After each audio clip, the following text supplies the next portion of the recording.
Hello, my name is Mr. Fontenot. Welcome to my YouTube page, Mr. Fontenot 1111. Please like, share, and subscribe to my YouTube channel.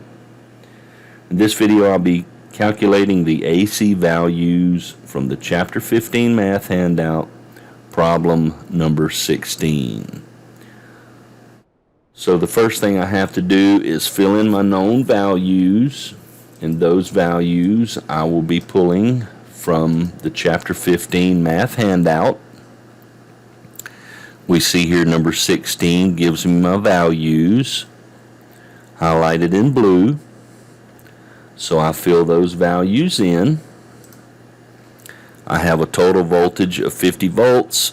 I have an R1 of 100 ohms, R2 of 200 ohms, R3 300 ohms, and R4 100 ohms.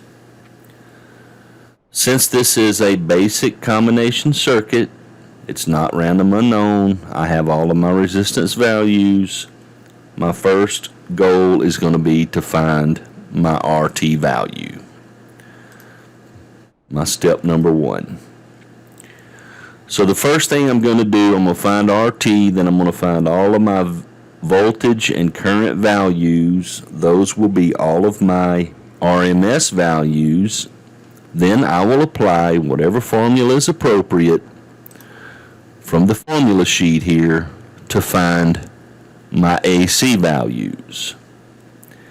So the first thing I'm going to do, I take a look at the circuit and I see that R2 and R3 are in parallel with one another. So when I do my first redraw, I'm going to leave R1 alone, just bring him straight over. I'm going to leave R4 alone. I'm just going to bring him straight over. But my R2 and my R3, since they're in parallel, I'm going to run them through the reciprocal formula, the 200 ohms and the 300 ohms right here.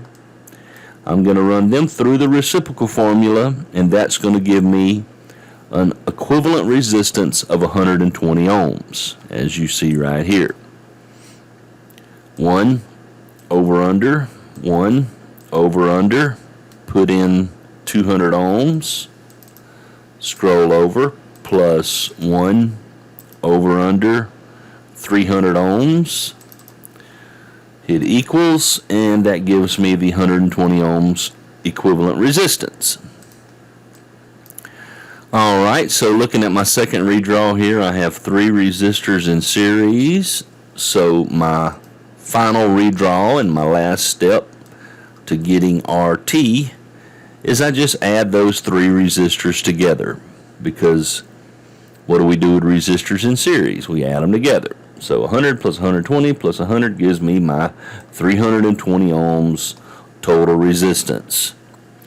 Anytime I can get 2 out of 3 going horizontally, I can solve for the third. So I've got my 50 volts, I've got my 320 ohms, so I can find IT. So 50 volts over 320 ohms equals, hit engineering, and that tells me I'll have a total current of 156.25 milliamps. And I want to remind you that's the RMS amount of total current. Alright, if I look at how the current is going to flow through the circuit, the way the circuit is built, all of the current has to flow through R4, then it will split right here. Some of it will flow through R2, some of it will flow through R3. Then it'll all come back together, and all of it has to flow through R1. So whatever my IT is, all of that current must go through R4, all of that current must go through R1. So that tells me that I1 and I4 will be equal to IT. IT, I1, and I4 will all be 156 milliamps. Now I've got 2 out of 3. I can find V1, so V1 is going to be equal to I1 times R1. So I take 156.25 milliamps times 100 ohms. So I've already got 156.25 milliamps in there, so all I got to do is say times 100, and this gives me my V1 value,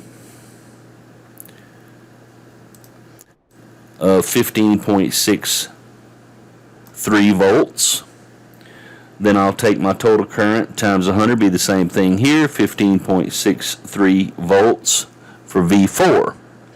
Now, in order to find V2 and V3, and V2 and V3 will be the same amount of voltage because V2 and V3 are in parallel, but we first must take V1 and V4 from VT.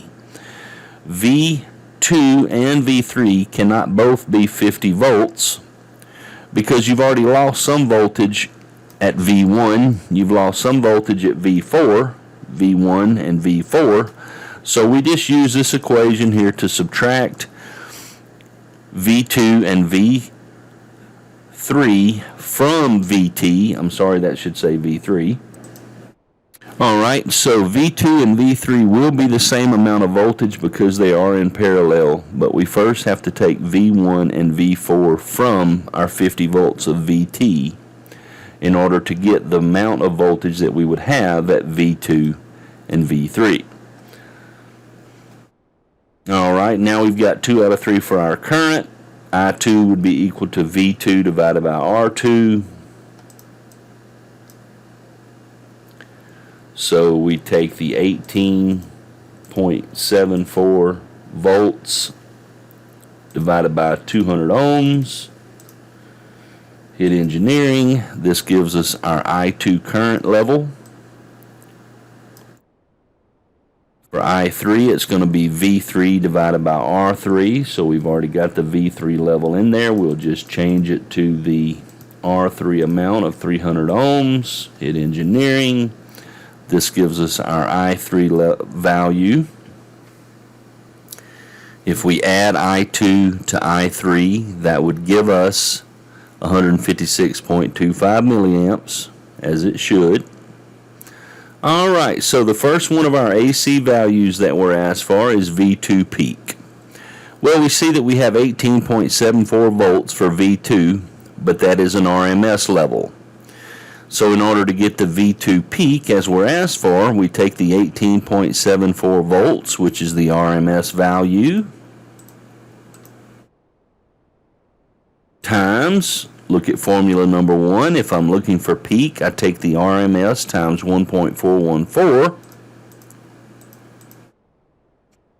And this gives me my V2 peak level, 26.5 volts.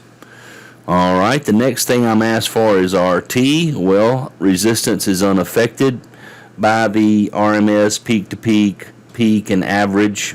Resistance is just resistance, it doesn't matter. So RT is just RT, 320 ohms.